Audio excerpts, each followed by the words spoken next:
Hello ನಮಸ್ಕಾರ ಎಲ್ಲರಿಗೂ. So welcome back to the day number 3. So ಈ ಒಂದು ದಿನ ನಾವು ಎಷ್ಟನೇ ಶೋನ ಮಾಡ್ತಿದ್ದೀವಪ್ಪ ಅಂದರೆ 3ನೇ ಶೋ ಅಲ್ಲಿ ಇದ್ದೀವಿ. ಓಕೆನಾ. ಸೊ ಎಲ್ಲರೂ ಹೇಗೆ ಅನಿಸಿದೆ ಕ್ಲಾಸಸ್ಸು 2 ಶೋನ ನೀವು ಕಂಪ್ಲೀಟ್ ಮಾಡಿದ್ದೀರಾ. ಸೊ ನಿಮಗೆ ಹೇಗೆ ಅನಿಸಿದೆ, ಕಾನ್ಸೆಪ್ಟ್ ಮೇಲೆ ಕ್ಲಾರಿಟಿ ಕಂಪ್ಲೀಟ್ ಆಗಿ ಸಿಗ್ತಿದ್ಯಾ, ಯಾವ್ಯಾವ ಥರ ಕ್ವಶನ್ಸು RRB ಟೆಕ್ನಿಷಿಯನಲ್ಲಿ ನಾನು ತೊಗೊಬಂದಿರೋಂಥ ಎಲ್ಲ ಕ್ವಶನ್ಸು ಕೂಡ RRB ಗ್ರೇಡ್ 3, ಗ್ರೇಡ್ 1 ಮತ್ತು ಗ್ರೇಡ್ 3 ಟೆಕ್ನಿಷಿಯನ್ ಕ್ವಶನ್ಸೇ. ಓಕೆನಾ. ಸೊ ನಮಗೆ ಆ ಒಂದು ಕ್ವಶನ್ಸು ಗ್ರೂಪ್ ಡಿಗೂ ಹೆಲ್ಪ್ ಆಗುತ್ತೆ ಮತ್ತು ಗ್ರೂಪ್ ಡಿ ಕ್ವಶನ್ಸು ಕೂಡ ನಮ್ಗೆ RRB ಟೆಕ್ನಿಷಿಯನ್ ಹೆಲ್ಪ್ ಆಗುತ್ತೆ. ದಯವಿಟ್ಟು ನೀವು ಗ್ರೂಪ್ ಡಿ ಕ್ವಶನ್ಸ್ನು ಕೂಡ ಅನಾಲಿಸಿಸ್ ಮಾಡಿ. ಓಕೆನಾ.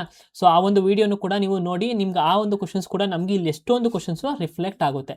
ಮತ್ತೆ ಒಂದು ಹಾಟ್ ಟಾಪಿಕ್ ಅಂತ ನಾವು ಕರಿತೀವಿ. ಈ 3 ವಿಡಿಯೋ ನೋಡಿದಾಗೆ ನಮಗೆ ಒಂದು ಹಾಟ್ ಟಾಪಿಕ್ ಸಿಗುತ್ತೆ. ಅದನ್ನು ನಾನು ಯಾವುದು ಅಂತಲೂ ಹೇಳ್ತೀನಿ. ಆ ಒಂದು ಟಾಪಿಕ್ ಮೇಲೆ ನೀವು ಕಂಪ್ಲೀಟಾಗಿ ನೋಟ್ಸ್ ಮಾಡ್ಕೋಬೇಕಾಗುತ್ತೆ. ಓಕೆನಾ. ಸೊ ಇನ್ನು ಯಾರು ನಮ್ಮ ಚಾನಲ್ಗೆ ಸಬ್ಸ್ಕ್ರೈಬ್ ಮಾಡಿಲ್ಲ, ದಯವಿಟ್ಟು ಸಬ್ಸ್ಕ್ರೈಬ್ ಮಾಡಿ. ಕ್ಲಾಸ್ನ ಸ್ಟಾರ್ಟ್ ಮಾಡೋಣ.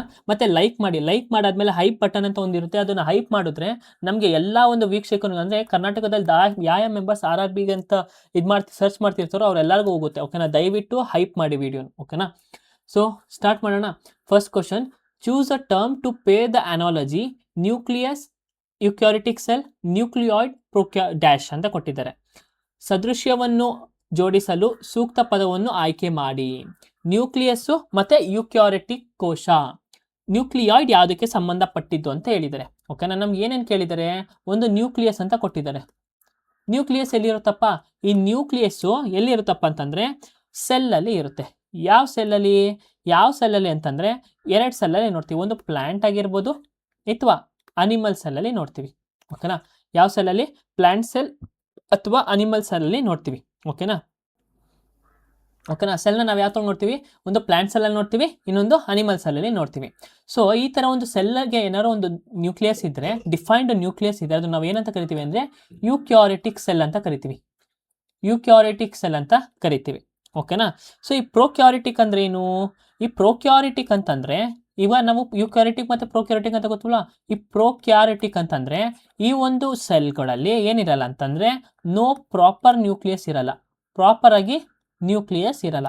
ಹಾಗಾದರೆ ಈ ನ್ಯೂಕ್ಲಿಯಸ್ ಏನು ಕೆಲಸ ಮಾಡುತ್ತೆ, ಈ ನ್ಯೂಕ್ಲಿಯಸ್ ಏನು ಮಾಡುತ್ತಪ್ಪ ಅಂತಂದರೆ ಒಳಗಡೆ ಅಂತ ಒಂದು DNA ಮೆಟೀರಿಯಲ್ನ ಏನು ಮಾಡುತ್ತೆ, ಸ್ಟೋರ್ ಮಾಡ್ಕೊಂಡು ಇಟ್ಕೊಂಡಿರುತ್ತೆ. ಓಕೆನಾ. ಸೊ ಈಗ ಪ್ರೊಕ್ಯಾರಿಟಿಕ್ ಸೆಲ್ಲಲ್ಲಿ DNA ಎಲ್ಲಿರುತ್ತಪ್ಪ ಅಂದರೆ, ಇದಕ್ಕೆ ಪ್ರಾಪರ್ ನ್ಯೂಕ್ಲಿಯಸ್ ಇಲ್ಲ ಅಂತಂದರೆ ಪ್ರೊಕ್ಯಾರಿಟಿಕ್ ಸೆಲ್ಲಲ್ಲಿ DNA ಎಲ್ಲಿರುತ್ತೆ ಅಂತಂದರೆ ಸೈಟೋಪ್ಲಾಸಮಲ್ಲೇ ಇರುತ್ತೆ. ಎಲ್ಲಿರುತ್ತೆ, ಸೈಟೋಪ್ಲಾಸಮಲ್ಲೇ ಇರುತ್ತೆ. ಸೊ ಇದನ್ನು ನಾವು ಏನಂತ ಕರಿತೀವಿ ಅಂದರೆ ನ್ಯೂಕ್ಲಿಯಾಯ್ಡ್ ಅಂತ ಕರಿತೀವಿ. ಓಕೆನಾ. ಏನಂತ ಕರಿತೀವಿ, ನ್ಯೂಕ್ಲಿಯಾಯ್ಡ್ ಅಂತ ಕರಿತೀವಿ. ಸೊ ಹಾಗಾದ್ರೆ ನ್ಯೂಕ್ಲಿಯಾಯ್ಡ್ ಎಲ್ಲಿರುತ್ತಪ್ಪ ಅಂತಂದರೆ ಪ್ರೊಕ್ಯಾರಿಟಿಕ್ ಸೆಲ್ಲಲ್ಲಿ ಇರುತ್ತೆ. ಏನಂತ ಕರಿತೀವಿ, ಪ್ರೊಕ್ಯಾರಿಟಿಕ್ ಸೆಲ್ಲಲ್ಲಿ ಇರುತ್ತೆ. ಓಕೆನಾ. ಹಾಗಾದರೆ ನಮಗೆ ಅಂದರೆ ಈ ಒಂದು ನಮ್ಮ ಮಾನವ ಸೆಲ್ಲಲ್ಲಿ ಅಥವಾ ಅನಿಮಲ್ ಸೆಲ್ಲಲ್ಲಿ ನ್ಯೂಕ್ಲಿಯಸ್, ವೆಲ್ ಡಿಫೈನ್ಡ್ ನ್ಯೂಕ್ಲಿಯಸ್ ಇರುತ್ತಾ, ನ್ಯೂಕ್ಲಿಯಸ್ ಒಳಗಡೆ ಏನಿರುತ್ತೆ, DNA ಇರುತ್ತೆ. ಓಕೆನಾ. ಇದಕ್ಕೆ ಒಂದು ಡಿಫೈನ್ ಆದ ಒಂದು ಮೆಮ್ಬ್ರೈನ್ ಇರುತ್ತೆ. ನ್ಯೂಕ್ಲಿಯಸ್ ಒಳಗಡೆ ಒಂದು ಜೆಲಿ ಲೈಕ್ ಸಿಗ್ತೈತೆ, ಅದನ್ನು ನ್ಯೂಕೋಪ್ಲಾಸಮ್ ಅಂತ ನಾವು ಕರಿತೀವಿ. ಓಕೆನಾ. ಇದಿಷ್ಟು ನಮಗೆ ಗೊತ್ತಿರಬೇಕು. ಅದಾದಮೇಲೆ ನಮಗೆ ಇದ್ರೊಳಗೆ ಎಲ್ಲರೊಳಗೂ ರೈಬೋಸೋಮ್ಸ್ ಇರುತ್ತೆ, ಯುಕ್ಯಾರಿಟಿಕ್ ಸೆಲ್ ಆಗಿರ್ಬೋದು, ಪ್ರೊಕ್ಯಾರಿಟಿಕ್ ಸೆಲ್ ಆಗಿರ್ಬೋದು. ಸಿಂಪಲ್ ಆಗಿ ನೆನ್ಪಿಟ್ಕೊಳ್ಳಿ, ಯುಕ್ಯಾರಿಟಿಕ್ ಅಂತ ಅಂದರೆ ಅದಕ್ಕೆ ಸೆಲ್ ಇರುತ್ತೆ. ಪ್ರೊಕ್ಯಾರಿಟಿಕ್ ಅಂದರೆ ಅವರು ಪ್ರೋ ಆಗಿ ಆಟ ಆಡ್ತಿರ್ತಾರೆ, ಅವ್ರಿಗೆ ಯಾವುದೇ ಥರದ ಸೆಲ್ ಇರಲ್ಲ ಅಂತ ಅರ್ಥ. ಹಾಗಾದ್ರೆ ಅನಾಲಜಿ ಯಾವ್ದು ಫಿಲ್ ಆಗುತ್ತೆ, ಇಲ್ಲಿ ಪ್ರೊಕ್ಯಾರಿಟಿಕ್ ಸೆಲ್ಲು ಫಿಲ್ ಆಗುತ್ತೆ. ಓಕೆನಾ. ಈಗ ಮಲ್ಟಿ ಸೆಲ್ಯುಲರ್ ಆರ್ಗಾನಿಸಮ್ಸ್ ಅಂದ್ರೆ ಏನು, ಬಹುಕೋಶೀಯ ಜೀವಿ ಅಂತ ಕರಿತೀವಿ. ಬಹುಕೋಶೀಯ ಜೀವಿ ಅಂದರೆ ಮಲ್ಟಿಪಲ್ ಸೆಲ್ಸ್ ಇದ್ರೆ ಆ ಒಂದು ಆರ್ಗಾನಿಸಮ್ಸ್ ಏನಂತ ಕರಿತೀವಿ, ಮಲ್ಟಿ ಸೆಲ್ಯುಲರ್ ಆರ್ಗಾನಿಸಮ್ಸ್ ಅಂತ ಕರಿತೀವಿ. ಹಾಗಾದ್ರೆ ನಾವು ಹ್ಯೂಮನ್ಸ್ ಅಲ್ವಾ, ಹ್ಯೂಮನ್ಸ್ ಒಂದು ಮಲ್ಟಿ ಸೆಲ್ಯುಲರ್ ಆರ್ಗಾನಿಸಮ್. ನಮ್ಮ ಬಾಡಿಲಿ ಎಷ್ಟೊಂದು ಥರದ ಸೆಲ್ಸ್ಗಳು ಇದೆ. ಓಕೆನಾ. ಪ್ಲಾಂಟ್ ಸೆಲ್, ನಾವು ಪ್ಲಾಂಟ್ ಸೆಲ್ ಲಾಸ್ಟ್ ಟೈಮ್ ನೋಡಿದ್ವಿ. ಈ ಪ್ಲಾಂಟ್ ಸೆಲ್ಲಲ್ಲಿ ಏನಪ್ಪ ಡಿಫ್ರೆನ್ಸ್ ಅಂತಂದರೆ, ಪ್ಲಾಂಟ್ ಸೆಲ್ಲಲ್ಲಿ ಪ್ಲಾಸ್ಟಿಡ್ಸ್ ಇರುತ್ತೆ. ಪ್ಲಾಸ್ಟಿಡ್ಸ್ ಇರುತ್ತೆ. ಅದಾದಮೇಲೆ ಸೆಲ್ ವಾಲ್ ಇರುತ್ತೆ. ಓಕೆನಾ. ಪ್ಲಾಸ್ಟಿಡ್ಸಲ್ಲಿ 3 ಥರ ನೋಡ್ತೀವಿ, ಕ್ಲೋರೋಪ್ಲಾಸ್ಟ್, ಕ್ರೋಮೋಪ್ಲಾಸ್ಟ್, ಲೂಕೋಪ್ಲಾಸ್ಟ್ ಅಂತ ನಾವು ನೋಡ್ತೀವಿ. ಆಮೇಲೆ ಪ್ರೊಕ್ಯಾರಿಟಿಕ್ ಸೆಲ್ ನೋಡಿದ್ವಿ. ಈಗ ಅನಿಮಲ್ ಸೆಲ್, ಈ ಅನಿಮಲ್ ಸೆಲ್ಲಿ ಮತ್ತು ಪ್ಲಾಂಟ್ ಸೆಲ್ ಡಿಫ್ರೆನ್ಸ್ ಯಾವುದಪ್ಪ ಐತೆ, ಅನಿಮಲ್ ಸೆಲ್ಲಲ್ಲಿ ಏನೈತೆ, ಸೆಂಟ್ರೋಸೋಮ್ಸ್ ಇರುತ್ತೆ. ಓಕೆನಾ. ಆಮೇಲೆ ಇದ್ರೊಳಗೆ ವ್ಯಾಕ್ಯೂಲ್ ಏನಿರುತ್ತೆ, ನಾರ್ಮಲ್ ಸೈಜ್ ಇರುತ್ತೆ, ಬಟ್ ಪ್ಲಾಂಟ್ಸಲ್ಲಿ ವ್ಯಾಕ್ಯೂಲ್ ಜಾಸ್ತಿ ಇರುತ್ತೆ. ಓಕೆನಾ. ಇದಿಷ್ಟು ನಮಗೆ ಗೊತ್ತಿರಬೇಕು. ಪ್ಲಾಂಟ್ ಸೆಲ್, ಅನಿಮಲ್ ಸೆಲ್ ಮೇಲೆ ನಿಮ್ಮ ಪಕ್ಕ ಎಲ್ಲ ಒಂದು ಇದ್ರೊಳಗೂ ಕ್ವಶನ್ಸ್ ಇದ್ದೇ ಇರುತ್ತೆ. ಸೊ ಆಪ್ಷನ್ ಯಾವುದು, prokaryotic cell, c. Which of the following situation shows zero acceleration. ಕೆಳಗಿನ ಯಾವ ಪರಿಸ್ಥಿತಿಯು ಶೂನ್ಯ ವೇಗೋತ್ಕರ್ಷಣೆಯನ್ನು ತೋರಿಸುತ್ತದೆ. So zero acceleration. So acceleration ಅಂದ್ರೆ ಏನು, ಈಗ ಆಕ್ಸಿಲರೇಷನ್ ಅಂದರೆ ನಮ್ಮ ಸ್ಪೀಡ್ ಏನಾದ್ರು ಚೇಂಜ್ ಆದರೆ ಅಥವಾ ಚೇಂಜ್ ಇನ್ ವೆಲಾಸಿಟಿ ಅಂತಂದರೆ ನಾವು ಆಕ್ಸಿಲರೇಷನ್ ಅಂತ ಕರಿತೀವಿ. ಓಕೆನಾ. ಚೇಂಜ್ ಇನ್ ವೆಲಾಸಿಟಿ ಅಂತಂದರೆ ಏನಂತ ಕರಿತೀವಿ, ಆಕ್ಸಿಲರೇಷನ್. ಫಾರ್ ಎಕ್ಸಾಂಪಲ್ ಏನಪ್ಪ ಅಂತಂದರೆ, ಈಗ ಬಾಲ್ ಎಸಿತೀವಿ, ಓಕೆನಾ. ಈ ಒಂದು ಬಾಲ್ನ ಇಲ್ಲಿಗೆ ಹೈಟಿಗೆ ಎಸಿತೀವಿ. ಹೈಟಿಗೆ ಎಸ್ದಾಗ ಏನಿರುತ್ತೆ, ಇಲ್ಲಿ ನಾವು ಫೋರ್ಸ್ ಹಾಕಿರ್ತೀವಿ.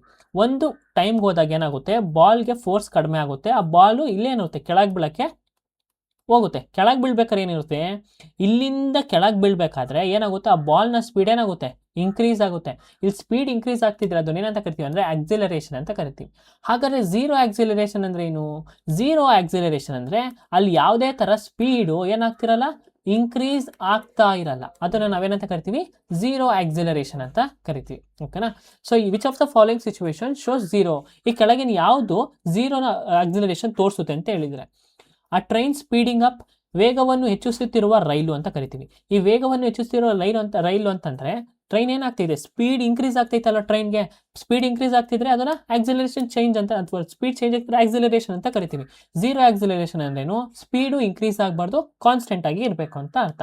ಸೊ ಮೊದಲನೇ ಆಪ್ಷನ್ ತಪ್ಪು. ಎರಡನೇ option an aeroplane taking of. ಈ ಟೇಕಿಂಗ್ ಆಫ್ ಆಗಬೇಕಾದ್ರೆ ಏನಾಗುತ್ತೆ, ತನ್ನ ಸ್ಪೀಡು ಸ್ಟಾರ್ಟಿಂಗ್ ಹೋಗ್ಬೇಕಾದ್ರೆ ಏನಿರುತ್ತೆ, ಸ್ಪೀಡ್ ಇರುತ್ತೆ. ಇಲ್ಲೋದ್ಮೇಲೆ ಮತ್ತೆ ಇಲ್ಲೂ ಒಂದು ಸ್ಪೀಡ್ ಇರುತ್ತೆ, ವೆಲಾಸಿಟಿ ಚೇಂಜ್ ಆಗುತ್ತಲ್ವ, ಅವಾಗ ಆಕ್ಸಲರೇಷನು ಕೂಡ ಚೇಂಜ್ ಆಗುತ್ತೆ. ಸೊ ಇದು ಕೂಡ ತಪ್ಪು. ಮೂರನೇದು, a car moving with a constant speed on a straight road. ನೋಡಿ ಏನು ಕೊಟ್ಟಿದ್ದಾರೆ, ನೇರವಾದ ರಸ್ತೆಯಲ್ಲಿ ಸ್ಥಿರ ವೇಗದಲ್ಲಿ ಚಲಿಸುತ್ತಿರುವ ಒಂದು ಕಾರು. ಕಾನ್ಸ್ಟೆಂಟ್ ಸ್ಪೀಡ್ ಅಂತಂದರೆ ಸ್ಪೀಡು ಒಂದೇ ಐತೆ, ಓಕೆನಾ. ಈಗ 40 km/h ಹೋಗ್ತೈತೆ ಅಂದರೆ ಆ ಕಾರು ಫುಲ್ಲು ಏಕನು 40 km/h ಹೋಗ್ತಿರ್ಬೇಕು. ಅದನ್ನು ನಾವೇನಂತ ಕರಿತೀವಿ ಅಂದರೆ ಕಾನ್ಸ್ಟೆಂಟ್ ಯೂನಿಫಾರ್ಮ್ ಸ್ಪೀಡ್ ಅಂತ ಕರಿತೀವಿ. ಸೊ ಕಾನ್ಸ್ಟೆಂಟಾಗಿ 40 km ಪ್ರತಿ ಇದಕ್ಕೂ ಹೋಗ್ತಾ ಇದ್ರೆ ಸ್ಪೀಡ್ ಏನಾದ್ರು ಆಕ್ಸಿಲರೇಷನ್ ಸ್ಪೀಡ್ ಏನಾದ್ರು ಚೇಂಜ್ ಆಗುತ್ತಾ, ಆಗಲ್ಲ. ಅವಾಗ ಆಕ್ಸಿಲರೇಷನ್ ಏನಂತ ಕರಿತೀವಿ, =0 ಅಂತ ಕರಿತೀವಿ, ಅಥವಾ ಝೀರೋ ಆಕ್ಸಿಲರೇಷನ್ ಅಂತ ಕರಿತೀವಿ. ಸೊ ಆಪ್ಷನ್ ಯಾವುದು, C is the correct answer. ಆ ಬಾಲ್ ಥ್ರೋನ್ ಅಪ್ವರ್ಡ್, ಮೇಲಕ್ಕೆ ಎಸೆದ ಚೆಂಡು. ಸೊ ಈಗ ನಾನು ಹೇಳಿದೆ, ಬಾಲ್ನ ಮೇಲಕ್ಕೆ ಎಸೆದರೆ ಮತ್ತೆ ಅದು ಕೆಳಗೆ ಬೀಳುತ್ತಾ, ಕೆಳಗೆ ಇಳ್ಬೇಕಾದ್ರೆ ಏನಾಗುತ್ತೆ, ಸ್ಪೀಡು ಇನ್ಕ್ರೀಸ್ ಆಗುತ್ತೆ ಅಲ್ವಾ. ಸೊ ಇಲ್ಲಿಂದ ಇಲ್ಲಿಗೆ ಹೋಗ್ಬೇಕಾದ್ರೆ ಏನಾಗುತ್ತೆ, ಇಲ್ಲಿ ಸ್ಪೀಡ್ ನಾವು ಫೋರ್ಸ್ ಕೊಡೋ ಸ್ಪೀಡ್ ಇರುತ್ತೆ, ಬಟ್ ಇಲ್ಲಿ ಒಂದು ಮೇಲ್ಗೆ ಹೋದಾಗ ಏನಾಗುತ್ತೆ, ಸ್ಪೀಡು ಕಡಿಮೆ ಆಗುತ್ತೆ. ಮತ್ತೆ ಕೆಳಗೆ ಬೀಳ್ಬೇಕಾದ್ರೆ ಸ್ಪೀಡು ಜಾಸ್ತಿ ಆಗುತ್ತೆ. ಸ್ಪೀಡ್ ಚೇಂಜ್ ಆಗ್ತಿದ್ದಾಗ ಏನಾಗುತ್ತೆ, ಆಕ್ಸಿಲರೇಷನ್ ಕೂಡ ಚೇಂಜ್ ಆಗುತ್ತೆ. ಸೊ ನಮ್ಗೆ ಆಪ್ಷನ್ ಯಾವುದಪ್ಪ ಅಂದರೆ c is the correct answer. Which of the following statement about the Thomson's model of an atom is are correct. Thomson ರವರ ಪರಮಾಣು ಮಾದರಿಯ ಸಂಬಂಧಿಸಿದಂತೆ ಕೆಳಗಿನ ಯಾವ ಹೇಳಿಕೆಗಳು ಸರಿಯಾಗಿದೆ? ಸೊ ಈಗ ಏನರ ಬಗ್ಗೆ ಮಾತಾಡ್ತಿದ್ದಾರೆ ಅಂದರೆ ಥಾಮ್ಸನ್ ಮಾಡೆಲ್. ಥಾಮ್ಸನ್ ಅಂದ್ರೇನು, ಥಾಮಸ್ ಅಲ್ವಾ ಎಡಿಸನ್ ಅಲ್ಲ, ಇವರು ಜೆ ಥಾಮ್ಸನ್ ಅಂತ ಕರಿತೀವಿ. ಏನಂತ ಕರಿತೀವಿ, ಜೆ ಥಾಮ್ಸನ್ ಅಂತ ಕರಿತೀವಿ, ಓಕೆನಾ. ಸೊ ಈ ಜೆ ಥಾಮ್ಸನ್ ಅವರು ಏನು ಡಿಸ್ಕವರ್ ಮಾಡ್ತಾರೆ ಅಂತಂದರೆ ಎಲೆಕ್ಟ್ರಾನ್ಸ್ನ ಡಿಸ್ಕವರ್ ಮಾಡ್ತಾರೆ. ಏನು ಡಿಸ್ಕವರ್ ಮಾಡ್ತಾರೆ, ಎಲೆಕ್ಟ್ರಾನ್ಸ್. ಈ ಎಲೆಕ್ಟ್ರಾನ್ಸ್ ಅಂದ್ರೆ ಏನು, ನೆಗೆಟಿವ್ಲಿ ಚಾರ್ಜ್ ಪಾರ್ಟಿಕಲ್ಸ್ನ ನಾವು ಎಲೆಕ್ಟ್ರಾನ್ಸ್ ಅಂತ ಕರಿತೀವಿ, ಓಕೆನಾ. ಸೊ ಇವ್ರು ಯಾವ ಒಂದು ಸಿದ್ಧಾಂತ ಕೊಡ್ತಾರೆ ಅಂದರೆ ಅಟಾಮಿಕ್ ಮಾಡೆಲ್, ಪರಮಾಣು ಮಾದರಿ ಅಂತ ಕರಿತೀವಿ. ಅಟಾಮಿಕ್ ಮಾಡೆಲ್ ಕೊಡ್ತಾರೆ. ಅದಾದಮೇಲೆ ಇವರು ವಾಟರ್ ಮಿಲನ್ ಮಾಡೆಲ್ ಅಂತಲೂ ಕರಿತೀವಿ. ಆಮೇಲೆ ಇವ್ರ ಮಾಡೆಲ್ನ ಅಥವಾ ಪ್ಲಮ್ ಪಡ್ಡಿಂಗ್ ಮಾಡೆಲ್ ಅಂತಲೂ ನಾವು ಕರಿತೀವಿ. ಇದಕ್ಕೆಲ್ಲನೂ ಯಾರಪ್ಪ ಅಂತ ಕೊಟ್ಟಿದಂತೆ ಜೆ ಥಾಮ್ಸನ್ ಅವರು ಕೊಟ್ಟಿರ್ತಾರೆ, ಓಕೆನಾ. ಇವ್ರ ಬಗ್ಗೆ ಗೊತ್ತಿರಬೇಕು. ಸೊ ಈಗ ಕೆಲವೊಂದು ಹೇಳಿಕೆಗಳನ್ನ ಕೊಟ್ಟಿದ್ದಾರೆ, ಅದರೊಳಗೆ ಯಾವುದು ಸರಿ ಅಂತ ನಾನು ಹೇಳಬೇಕು. ಮೊದಲನೇ ಹೇಳಿಕೆ ಅಥವಾ statement 1, an atom consists of a positively charge part sphere with electrons embedded in it. ಏನು ಹೇಳಿದ್ದಾರೆ, ಪರಮಾಣುವು ಧನಾತ್ಮಕ ಆವೇಶದ ಗೋಳವನ್ನು ಹೊಂದಿದ್ದು ಅದರಲ್ಲಿ ಎಲೆಕ್ಟ್ರಾನ್ಸ್ಗಳು ಹೊಂದಿರುತ್ತವೆ. ಏನು ಹೇಳಿದ್ದಾರೆ ಅವರು, ಒಂದು ಆಟಮ್ ಒಳಗಡೆ ಪಾಸಿಟಿವ್ಲಿ ಚಾರ್ಜ್ ಸ್ಪಿಯರ್ ಇರುತ್ತೆ. ಅಂದರೆ ಇವರೇನು ಯಾವುದಕ್ಕೆ ಹೋಲಿಸ್ತಾರೆ ಅಂತಂದರೆ ಒಂದು ಕಲ್ಲಂಗಡಿಯನಿಗೆ ಹೋಲಿಸ್ತಾರೆ. ಆ ಕಲ್ಲಂಗಡಿಯಲ್ಲಿ ರೆಡ್ ಕಲರ್ ಒಳಗಡೆ ಭಾಗ ಇರುತ್ತಲ್ಲ, ಅದನ್ನು ಅವರು ಪಾಸಿಟಿವ್ಲಿ ಚಾರ್ಜ್ ಅಯಾನ್ಸ್ ಅಂತ, ಅದನ್ನು ಪ್ರೋಟಾನ್ಸ್ ಅಂತ ಕರೀತಾರೆ. ಆಮೇಲೆ ಬೀಜ ಇರುತ್ತಲ್ಲ ಕಪ್ಪುದು, ಅದು ಕಪ್ಪುದು ಇರ್ತಲ್ವ, ಅದೇನಂತ ಅಂದರೆ ಬೀಜ ಇರುತ್ತಲ್ವ ಕಪ್ಪು ಬೀಜ, ಅದನ್ನು ಎಲೆಕ್ಟ್ರಾನ್ಸ್ ಅಥವಾ ನೆಗೆಟಿವ್ಲಿ ಚಾರ್ಜ್ ಅಂತ ಕರೀತಾರೆ, ಓಕೆನಾ. ಹೇಳಿಕೆ ಒಂದು ಸರಿ, ಅವ್ರು ಕರೆಕ್ಟಾಗಿ ಅದೇ ಥರನೇ ಹೋಲಿಸಿದ್ರು, ಓಕೆನಾ. Statement 1 correct. ನೆಕ್ಸ್ಟು ಇದ್ರೊಳಗೆ ಯಾವ್ದು ಆಪ್ಷನ್ ಎಲಿಮಿನೇಷನ್ ಮಾಡ್ಬೋದು, ಬಿ ಆಪ್ಷನ್ ನಾವು ಎಲಿಮಿನೇಷನ್ ಮಾಡ್ಬೋದು. ಇನ್ನು ಮಿಕ್ಕಿರೋದು 3 ಆಪ್ಷನ್ನು. ಅದ್ರೊಳಗೆ ನಮ್ಗೇನು ಗೊತ್ತು, 3 2 ಗೊತ್ತು ಅಂದರೆ 3 ಕರೆಕ್ಟ್ ಆಪ್ಷನ್ನು. ನಮ್ಮ ಹುಡುಕ್ಬೇಕಾಗಿರೋದು ಬರೀ 2 ಮಾತ್ರ. 3 ನಾವು ನೋಡೋಣ. The mass of the atom is due to the neutrons located in the nucleus. ಇಲ್ಲಿ ಅಂತ ಹೇಳ್ತಿದ್ರೆ ಪರಮಾಣುವಿನ ದ್ರವ್ಯರಾಶಿಯು ನ್ಯೂಕ್ಲಿಯಸ್ನಲ್ಲಿರುವ ನ್ಯೂಟ್ರಾನ್ಗಳಿಂದ ಉಂಟಾಗುತ್ತದೆ. ಸೊ ಇಲ್ಲಿ ನಮ್ಗೆ ಏನಪ್ಪ ಅಂತಂದರೆ ನಾವು ಯಾವ್ದ್ರ ಬಗ್ಗೆ ಮಾತಾಡ್ತಿರೋದು, ಜೆ ಥಾಮ್ಸನ್ ಅವ್ರ ಬಗ್ಗೆ ಮಾತಾಡ್ತಿರೋದು. ಈ ಜೆ ಥಾಮ್ಸನ್ ಅವರು ನ್ಯೂಟ್ರಾನ್ ಅಥವಾ ನ್ಯೂಕ್ಲಿಯಸ್ ಅಂತ ಒಂದು ಕಾನ್ಸೆಪ್ಟ್ನೇ ಇವರು ಎತ್ತಲ್ಲ, ಓಕೆನಾ. ಆ ಒಂದು ಕಾನ್ಸೆಪ್ಟು ಎಲ್ಲೂ ಕೂಡ ನ್ಯೂಕ್ಲಿಯಸ್ ಅಂತಲೇ ಇವ್ರು ಯೂಸ್ ಮಾಡಿರಲ್ಲ. ಬಟ್ ಈ ಒಂದು ಕಾನ್ಸೆಪ್ಟ್ ಎಲ್ಲಿ ಬರುತ್ತೆ ಅಂತಂದರೆ ರುಥರ್ಫರ್ಡ್ ಮಾಡೆಲಲ್ಲಿ ಬರೋದು. ಯಾರು, ರುಥರ್ಫರ್ಡ್ ಮಾಡೆಲ್, ಗೋಲ್ಡ್ ಫಾಯಿಲ್ ಎಕ್ಸ್ಪೆರಿಮೆಂಟ್ ಅಂತ ಕರಿತೀವಲ್ಲ, ಅವ್ರ ಒಂದು ಮಾಡೆಲಲ್ಲಿ ಇದು ಬರೋದು. ಸೊ ಇದು ಏನು ಸ್ಟೇಟ್ಮೆಂಟ್ ಅಪ್ಪ, ಇದನ್ನು ಆರಾಮಾಗಿ ನಾವು ಎಲಿಮಿನೇಟ್ ಮಾಡ್ಬೋದಾ. ಇವ್ರು ಯಾವುದೇ ಥರ ಒಂದು ನ್ಯೂಕ್ಲಿಯಸ್ ಅಥವಾ ನ್ಯೂಟ್ರಾನ್ ಬಗ್ಗೆ ಏನೂ ಮಾತಾಡೋದೇ ಇಲ್ಲ. ಓಕೆನಾ. ಮೂರನೇ ಸ್ಟೇಟ್ಮೆಂಟ್ ನೋಡೋಣ. The model is often compared to the watermelon with seeds representing the electrons. ನಾನು ಹೇಳಿದೆ ಅಲ್ವಾ, ಹೇಳಿಕೆ 3 ನೋಡಿ. ಈ ಮಾದರಿಯನ್ನು ಸಾಮಾನ್ಯವಾಗಿ ಎಲೆಕ್ಟ್ರಾನ್ಗಳನ್ನು ಪ್ರತಿನಿಧಿಸುವ ಬೀಜಗಳನ್ನು ಹೊಂದಿರುವ ಕರ್ಬೂಜ ಹಣ್ಣಿಗೆ ಅಥವಾ ವಾಟರ್ ಮೆಲನ್ ಹೋಲಿಸಲಾಗುತ್ತದೆ. ಕರ್ಬೂಜ ಅಥವಾ ಕಲ್ಲಂಗಡಿ ಹಣ್ಣಿಗೆ ಹೋಲಿಸಲಾಗುತ್ತೆ ಅಂತ ಹೇಳ್ತಾರೆ. ಸೊ ಆಪ್ಷನ್ ಯಾವುದು? 1 ಮತ್ತು 3 ಕರೆಕ್ಟು, 2 ಮಾತ್ರ ತಪ್ಪು. ಯಾವುದಪ್ಪ? Last option D is the correct answer. So ಇದೇ ರೀತಿಯಾಗಿ ನೀವು ಎಕ್ಸ್ಪ್ಲನೇಷನ್ ಕೊಟ್ಕೊಂಡು ಅಥವಾ ಅರ್ಥ ಮಾಡ್ಕೋಬೇಕು, ಕಾನ್ಸೆಪ್ಟ್ ಅರ್ಥ ಮಾಡ್ಕೊಂಡ್ರೆ ನೀವು ಬೇಗ ಆನ್ಸರ್ನ ಮಾಡ್ಬೋದು. ಓಕೆನಾ. A clean strip of calcium metal is added to cold water and the reaction is observed. Compared to sodium and magnesium, which of the following statements correctly describe calcium reactivity and the nature of the products formed? ನೋಡಿ, ದೊಡ್ಡ question. ಓಕೆನಾ. Question ದೊಡ್ಡದಿತ್ತು ಅಂತಂದರೆ answer ಚಿಕ್ಕದಾಗಿರುತ್ತೆ, ಈಸಿಯಾಗಿರುತ್ತೆ. ನೋಡಿ question ಓದೋಣ. ಶುದ್ಧ calcium ಲೋಹದ ಪಟ್ಟಿಯನ್ನು ತಣ್ಣೀರಿಗೆ ಇರಿಸಿದಾಗ ಉಂಟಾಗುವ ಪ್ರಕ್ರಿಯೆಯನ್ನು ಗಮನಿಸಲಾಗಿದೆ. ಸೋಡಿಯಂ ಮತ್ತು ಮೆಗ್ನೀಷಿಯಂ ಹೋಲಿಸಿದರೆ ಕ್ಯಾಲ್ಸಿಯಂನ ಪ್ರತಿಕ್ರಿಯಾತ್ಮಕತೆ ಮತ್ತು ರೂಪುಗೊಂಡ ಉತ್ಪನ್ನಗಳ ಸ್ವಭಾವಗಳು ಕೆಳಗಿನ ಯಾವ ಹೇಳಿಕೆ ಸರಿಯಾಗಿ ವಿವರಿಸುತ್ತವೆ? ಸೊ ಈಗ ಏನು ಹೇಳ್ತಿದ್ರೆ ಅಂದರೆ, ನಾವು ಇಲ್ಲಿ ಏನೇನು ಕಂಪೇರ್ ಮಾಡಬೇಕು? ಕ್ಯಾಲ್ಸಿಯಂನ ಮತ್ತು ಸೋಡಿಯಂ ಮತ್ತು ಇನ್ನೊಂದು ಯಾವುದಪ್ಪ? ಮೆಗ್ನೀಷಿಯಂ. ಈ ಮೂರನ್ನು ಏನು ಮಾಡಬೇಕು? ಕಂಪೇರ್ ಮಾಡಬೇಕು. ಯಾವಾಗ? ಈ ಮೂರನ್ನು ಯಾವಾಗ ಒಂದು ಕೋಲ್ಡ್ ವಾಟರ್ ತಣ್ಣೀರಲ್ಲಿ ಇರಿಸಿದಾಗ ಯಾವುದ್ಯಾವುದು ಏನೇನಾಗಿ ಬದಲಾಗುತ್ತೆ ಅಂತ ಕೇಳಬೇಕು.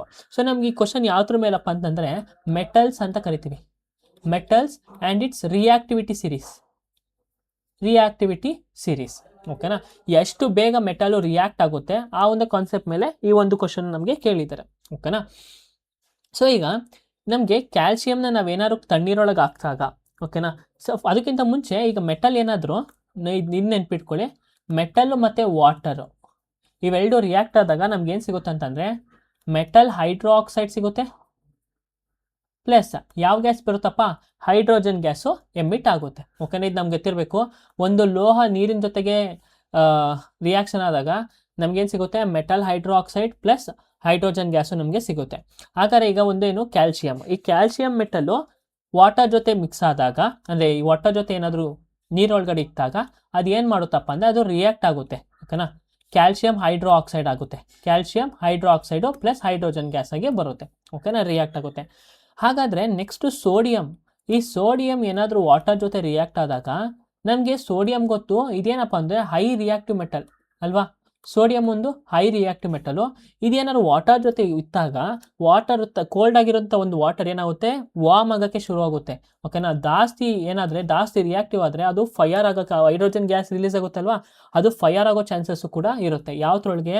ಸೋಡಿಯಂ ಅಥವಾ Na ಮತ್ತು ಪೊಟ್ಯಾಷಿಯಮ್ ಅಂತ ಕರಿತೀವಿ. ಲಾಸ್ಟ್ ಕ್ಲಾಸಲ್ಲಿ ಪೊಟ್ಯಾಷಿಯಮ್ ನೋಡಿದ್ವಿ, ಸೋಡಿಯಂ ಮತ್ತು ಪೊಟ್ಯಾಷಿಯಮಲ್ಲಿ. ಓಕೆನಾ. ಹಾಗಾಗೋ ಚಾನ್ಸಸ್ಸು ಕೂಡ ಇರುತ್ತೆ. ಸೊ ಹೈ ರಿಯಾಕ್ಟಿವ್ ಯಾವುದು? ಸೋಡಿಯಮ್ಮು ತುಂಬ ಹೈ ಆಗಿ ರಿಯಾಕ್ಟ್ ಆಗುತ್ತೆ.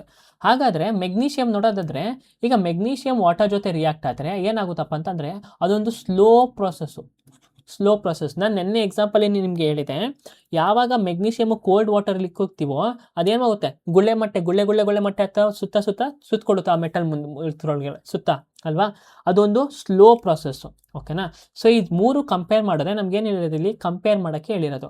ಸೊ ಕಂಪೇರ್ ಮಾಡಿದಾಗ ಏನಪ್ಪ ಅಂದರೆ ಫಸ್ಟು ಜಾಸ್ತಿ ರಿಯಾಕ್ಟ್ ಆಗೋದು ಯಾವುದಪ್ಪ ಅಂತಂದರೆ, ಸೊ ರಿಯಾಕ್ಟ್ ಆಗೋದು ಸೋಡಿಯಮ್ಮು, ಅದಾದಮೇಲೆ ಕ್ಯಾಲ್ಸಿಯಮ್ಮು, ಆಮೇಲೆ ಮೆಗ್ನೀಷಿಯಮ್. ತುಂಬ ಸ್ಲೋ ಯಾವುದಪ್ಪ? ಮೆಗ್ನೀಷಿಯಮ್. ಓಕೆನಾ. ಇದಿಷ್ಟು ನಾವು ಅರ್ಥ ಮಾಡ್ಕೋಬೇಕು ನಮಗೆ ಈ ಒಂದು ಕ್ವಶನ್ನ ಆನ್ಸರ್ ಮಾಡೋಕ್ಕೆ. ಸರಿನಾ. ನೋಡೋಣ. Calcium reacts less vigorously than sodium. ಇಲ್ಲೇನು ಕೇಳಿದ್ದಾರೆ? Calcium reacts less vigorously than sodium ಅಂತ ಕೇಳಿದ್ದಾರೆ. ನಾವು ಪೂರ್ತಿ ಓದೋದು ಬೇಡ, ಇಲ್ಲಿ ಗಂಟನೇ ಓದ್ಬಿಡೋಣ. ಸೊ ನೋಡಿ, but more than magnesium forming calcium hydroxide and hydrogen gas. Calcium ಸೋಡಿಯಂಗಿಂತ ಕಡಿಮೆ ತೀವ್ರತೆಯಿಂದ ಅದರ ಮೆಗ್ನೀಷಿಯಂಗಿಂತ ಹೆಚ್ಚು ತೀವ್ರತೆಯಿಂದ ಪ್ರತಿಕ್ರಿಯಿಸಿ ಕ್ಯಾಲ್ಸಿಯಂ ಹೈಡ್ರೋ ಆಕ್ಸೈಡ್ ಮತ್ತು ಹೈಡ್ರೋಜನ್ ಅನಿಲವನ್ನು ರೂಪಿಸುತ್ತದೆ. ಓಕೆನಾ. ನಾವೇನು ಮಾತಾಡಿದ್ದೀವಿ ಅದು ಕ್ಲಿಯರ್ ಕಟ್ಟಾಗಿ ಇಲ್ಲಿ ಫಸ್ಟ್ ಆಪ್ಷನಲ್ಲಿ ಕೊಟ್ಟಿದ್ದಾರಲ್ವಾ. ಸೊ ಆಪ್ಷನ್ ಇದೆ ಇಲ್ವಾ. ನೆಕ್ಸ್ಟ್ ಒಂದು ನೋಡೋಣ. Calcium reacts exclusively like sodium. Calcium sodium ಥರನೇ ರಿಯಾಕ್ಟ್ ಆಗುತ್ತಾ? ಸೋಡಿಯಂ ತುಂಬ ಸ್ಟ್ರಾಂಗ್.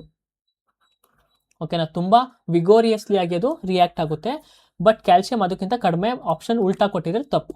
ಮೂರನೇದು ನೋಡೋಣ. Calcium react slowly with cold water producing calcium oxide and oxygen gas. ನೋಡಿ, ಆಕ್ಸಿಜನ್ ಗ್ಯಾಸ್ ಅಂತ ಯಾವುದೇ ಒಂದು ಮೆಟಲ್ಲು ವಾಟರ್ ಜೊತೆ ರಿಯಾಕ್ಟ್ ಆದ್ರೆ ಏನು ಸಿಗುತ್ತೆ ನಮಗೆ? ಹೈಡ್ರೋಜನ್ ಗ್ಯಾಸ್ ಸಿಗುತ್ತೆ, ಆಕ್ಸಿಜನ್ ಅಲ್ಲ. ಮತ್ತು ಇದು ಕ್ಯಾಲ್ಸಿಯಂ ಆಕ್ಸೈಡ್ ಅಲ್ಲ, ಕ್ಯಾಲ್ಸಿಯಂ ಹೈಡ್ರೋ ಆಕ್ಸೈಡ್. ಸರಿನಾ? ಆಪ್ಷನ್ 3 ಕೂಡ ತಪ್ಪು. Calcium does not react with cold water but only with steam form. ನೋಡಿ, ಕ್ಯಾಲ್ಸಿಯಮು ಕೋಲ್ಡ್ ವಾಟರ್ ಜೊತೆ ರಿಯಾಕ್ಟ್ ಆಗುತ್ತೆ. ಓಕೆನಾ? ಇದು ಕೂಡ ತಪ್ಪು. ಸೊ ನಮಗೆ ನೋಡಿ ಯಾವಾಗ ನಾಟ್ ರಿಯಾಕ್ಟು ಮತ್ತು ಆಕ್ಸಿಜನ್ ಇಲ್ಲಿ ಚೇಂಜ್ ಮಾಡಿರ್ತಾರೆ ಆ ಥರ ಒಂದು ಸ್ಟೇಟ್ಮೆಂಟ್ಸ್ ಯಾವಾಗಲೂ ಕೂಡ ನಮಗೆ ತಪ್ಪಾಗೇ ಇರುತ್ತೆ. ಸೊ ಆಪ್ಷನ್ ಯಾವುದಪ್ಪ? Option a is the correct answer. ಸರಿನಾ? Which connective tissue forms the framework of the external ear, tip of the nose and the end of the long bones. ಹೊರಗಿವಿಯ ಚೌಕಟ್ಟು, ಮೂಗಿನ ತುದಿ ಮತ್ತು ಉದ್ದವಾದ ಮೂಳೆಗಳ ತುದಿಗಳನ್ನು ರೂಪಿಸುವ ಸಂಯೋಜಕ ಅಂಗಾಂಶ ಯಾವುದು? ಸೊ ಸಂಯೋಜಕ ಅಂಗಾಂಶ ಅಂದರೆ ಕಲೆಕ್ಟಿವ್ ಟಿಶ್ಯೂ ಅಂತ ಕರಿತೀವಿ. ಕನೆಕ್ಟಿವ್ ಟಿಶ್ಯೂ ಅಂತ ಕರಿತೀವಿ.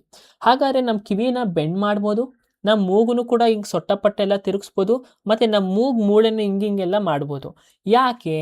ಅದು ಯಾವುದರಿಂದ ಮಾಡಿರುತ್ತಪ್ಪ ಅಂತಂದರೆ ಆ ಒಂದು ಬೋನ್ಸ್ಗಳನ್ನ ನಾವು ಕಾರ್ಟಿಲೇಜ್ ಅಂತ ಕರಿತೀವಿ. ಮೃದುಲಾಸ್ಥ್ಯ ಅಂತ ಕರಿತೀವಿ. ಮೃದುಲಾಸ್ಥಿ ಅಂತ ಕರಿತೀವಿ. ಮೃದುಲಾಸ್ಥಿ ಅಥವಾ ಕಾರ್ಟಿಲೇಜ್ ಅಂತ ಕರಿತೀವಿ. ಈ ಕಾರ್ಟಿಲೇಜ್ ಏನಿರುತ್ತೆ ಫ್ಲೆಕ್ಸಿಬಲ್ ಆಗಿರುತ್ತೆ. ಓಕೆನಾ? ಈಸಿಯಾಗಿ ಮುರಿದೋಗಲ್ಲ, ಈಸಿಯಾಗಿ ಬ್ರೇಕ್ ಆಗಲ್ಲ. ಓಕೆ, ಇನ್ ಕೇಸ್ ಬ್ರೇಕ್ ಆಯಿತು ಅಂತಂದರೆ ಅದನ್ನು ಜೋಡಿಸೋಕ್ಕೆ ಆಗಲ್ಲ. ಸರಿನಾ? ಕಾರ್ಟಿಲೇಜ್ ಅಂತ ಕರಿತೀವಿ. ಹಾಗಾದರೆ ಏರೋಲಾರ್ ಟಿಶ್ಯೂ ಅಂದರೆ ಏನು? ಈ ಏರೋಲಾರ್ ಅಥವಾ ಏರೋಲಾರ್ ಅಂಗಾಂಶ ಅಂತಂದರೆ ಈ ಒಂದು ಟಿಶ್ಯೂ ಎಲ್ಲಿ ಕನೆಕ್ಟ್ ಆಗಿರುತ್ತೆ ಅಂದರೆ ನಮ್ಮ ಸ್ಕಿನ್ನು ಮತ್ತು ಮಸಲ್ಸ್. ನಮ್ಮ ಮಸಲ್ಸ್ ಮತ್ತು ಸ್ಕಿನ್ಗೆ ಕನೆಕ್ಟ್ ಆಗೋಂಥ ಒಂದು ಟಿಶ್ಯೂ ಯಾವುದಪ್ಪ ಅಂದರೆ ಏರೋಲಾರ್ ಟಿಶ್ಯೂ ಅಂತ ಕರಿತೀವಿ. ಹಾಗಾದರೆ ಬೋನು ಒಂದು ಏನು? Connective tissue. ಬೋನು ಕೂಡ ಒಂದು ಕನೆಕ್ಟಿವ್ ಟಿಶ್ಯೂ. ಓಕೆನಾ? ಈಗ ನೆಕ್ಸ್ಟ್ ಲಾಸ್ಟ್ ಆಪ್ಷನ್ ನೋಡಿ, ಅಡಿಪೋಸ್ ಟಿಶ್ಯೂ ಅಂತ ಇದೆ. ಈ ಅಡಿಪೋಸ್ ಟಿಶ್ಯೂ ಎಲ್ಲಿರುತ್ತೆ? ಅಡಿಪೋಸ್ ಟಿಶ್ಯೂ ಅಂತಂದರೆ ಇದೇನು ಜನ್ರೇಟ್ ಮಾಡುತ್ತೆ? ಫ್ಯಾಟ್ಸ್ನ ಮತ್ತು ಲಿಪಿಡ್ಸ್ನ ಸ್ಟೋರ್ ಮಾಡ್ಕೊಂಡಿರುತ್ತೆ. ಎನರ್ಜಿನ ಸ್ಟೋರ್ ಮಾಡೋಂಥ ಒಂದು ಟಿಶ್ಯೂ ಏನಪ್ಪ ಅಂದರೆ ಅಡಿಪೋಸ್ ಟಿಶ್ಯೂ ಅಂತ ಕರಿತೀವಿ. ಹಾಗಾದರೆ ನಮಗೆ ATP ಬಗ್ಗೆ ಗೊತ್ತಿರಬೇಕು. ಅಡಿನೋಸೈನ್ ಟ್ರೈಫಾಸ್ಫೇಟ್ ಅಂತ ಕರಿತೀವಿ. ಓಕೆನಾ? ಅರ್ಥ ಆಯ್ತಾ? ಈಗ ಕ್ವಶನ್ ಕೊಟ್ಟಿದ್ದಾರೆ, ಫಿಸಿಕ್ಸ್ ಕ್ವಶನು.